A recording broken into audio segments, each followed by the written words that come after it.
Welcome to Momentum Monday. Today is January 7, 2024.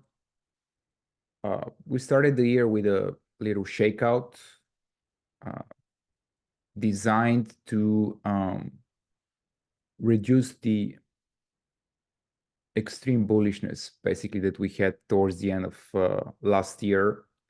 Sentiment was rather bullish. Everyone is expecting just continuation of last year strength, just because 2024 is an election year.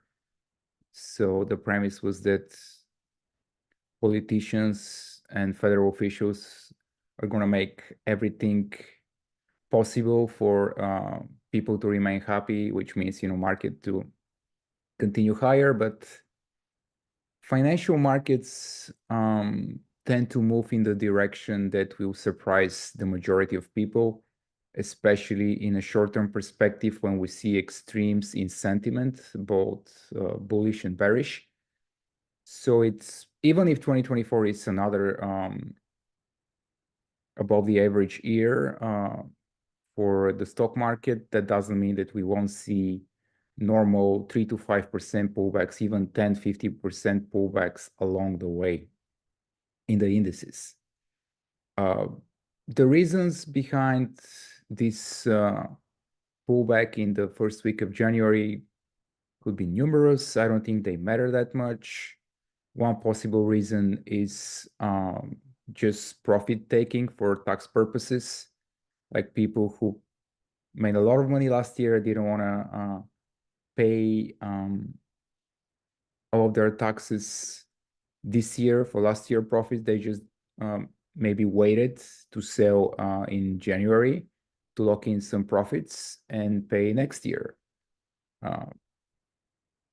Another reason, obviously, which is much more viable, is it's all about interest rates. On last Wednesday, we saw the Fed minutes from the December FOMC meeting, and there wasn't anything clear about a specific program or specific schedule for interest rates increases. And the market has already discounted 150 basis points cuts this year, which we don't know if they really happen. The job number on Friday was extremely strong. The economy is doing well. So the Fed officials might just decide to leave interest rates higher for longer. And currently, the three most dangerous words for the stock market are higher for longer. So we'll see how things evolve. So last week we saw the S&P 500 just dropped 1.5%. The QQQ dropped about 3%. Small caps dropped about almost 4%. Everyone is expected just small caps to finally outperform in 2024 after so many years of significant underperformance, basically just going sideways for multiple years. Well, so far the beginning of this year is not very bullish for them, but those pullbacks to rising 50-day moving average are bullish, and they actually offer much better risk to reward entries. So the Russell 2000 IWM dropped 4%. You know what else? What went up 4%? Interest rates. The 10-year yield, and we're looking at it right here at TNX. It kind of went up 4% last week. So it was kind of mirroring image to Russell 2000. Just like in November, December, it dropped. The 10-year yield dropped about 25%. At exactly the same time, Russell 2000 went up about 25%. So very highly negatively correlated to interest rates. This is why I said that interest rates expectations are still the major driving force in this market, and much more so than earnings. and earnings expectations as of right now. So starting the year, the first week of the year, the worst performing sector was probably semiconductors, down about 5%, one of the best performing sectors last year, and also many of the mega caps that went up significantly last year, anything from Apple to Amazon and so forth, Tesla. All of them, started the year relatively weak, pulling back more than the average stock. Also, all of the big leaders, all of the big movers from December, the highly shorted stocks like Carvana and UPST and Affirm, they went down to already 20-30% in just 4 to 8 days, which is a normal price action. Anything that can go up 50 to 100% in a month is completely normal to pull back 20-30% in a week or so. And remember, those types of stocks, then they tend to move 5 to 10 times faster than the general market indices. So when the S&P drops 30, some of them can drop. When the S&P drops 3%, some of them can drop 30. It's just completely normal. This is why we as traders love them, just because they move so fast. So interestingly, the best performing stocks year today so far, at least the best performing sector is healthcare, just kind of defensive rotation, defensive sector rotation. We saw stocks like Moderna and GIOD and a bunch of other large cap biotechs, which have been lagging for such a long time, especially last year. They outperformed in the first week of the new year, and typically the action in the first week of a new year is very telling about the trend that we're likely to see, at least in the first quarter. So we might see a lot more strength in those names, a lot more defensive rotations. So biotech super strong. Strength so in the individual biotechs, the index itself was flat for the ETF. The biotech ETF was flat for the week, and it pulled back toward its rising 20-day EMA. So let's see if it can bounce. I think going above 90 would be a bullish signal for me that I might play with either January 12 or January 19 co-options.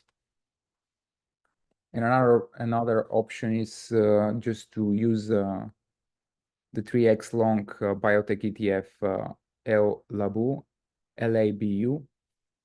And I'm thinking if it can clear 124, I would be interested on the long side. Katie Wood's biotech ETF, ARCG, is also one that I'm watching for potential bounce. And in general, there's so many setups in individual biotech stocks, but they come with a lot more risk, as they can easily gap down 50-60% overnight. So it's typically when I deal with individual biotech stocks, I rather approach them with options, so I can limit my downside risk. Some of the biotechs that are shining right now, Cytokinetics, big breakout on a positive study on their heart-related drug, and immediate follow-through. They're rumored for an acquisition. Obviously, nobody knows if that will be true, but as you can see here at the volume bars, definitely accumulation. So any slight pullback here would probably be a decent risk to reward opportunity. BMRN is another one that is setting up for a potential breakout. I'm thinking if it can clear 98, 99, it might take off, especially if the biotech sector remains strong. Another one is Rocket. Pullback to its rising 20-day moving average. So I'm thinking just a bounce above the last red day's high might interest me on the long side. Another sector that did really well in the first week was financials. They finished the week near 52-week highs, and some of them, like JP Morgan, near all-time highs. And as we know, earnings season begins this Friday, and it always starts with a bunch of banks reporting. And in the past few quarters, many of them just went up in a week or two ahead of their earnings, as the market was discounting their strong earnings ahead of time. And we might be seeing something similar right now. As we can see, Bank of America broke out, Citibank broke out, Wells Fargo broke out. So last week I decided to play this potential move with the ETF BNKU, which is a 3 times leveraged big financials ETF. Another industry that stood out was shipping. Obviously, due to tensions in the Red Sea between the US and Iran, and the shipping rates have been going up, and all the stocks of all the shippers, marine shipping companies, have been going up. ZIM, started the year with a quick 50% jump, but also many of the other shipping companies also bounced and were among the best performers last week. TK Tankers, TNK, FRO, another one, LPG, another one, and also coal stocks were super strong, which is probably also related to that to those tensions in the Middle East right now. As anytime we see coal stocks, like HCC and AMR, breaking out multi-year highs.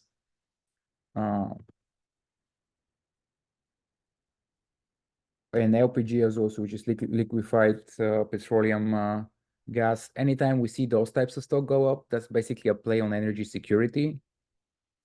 So there's definitely some macroeconomic political issues also behind those moves.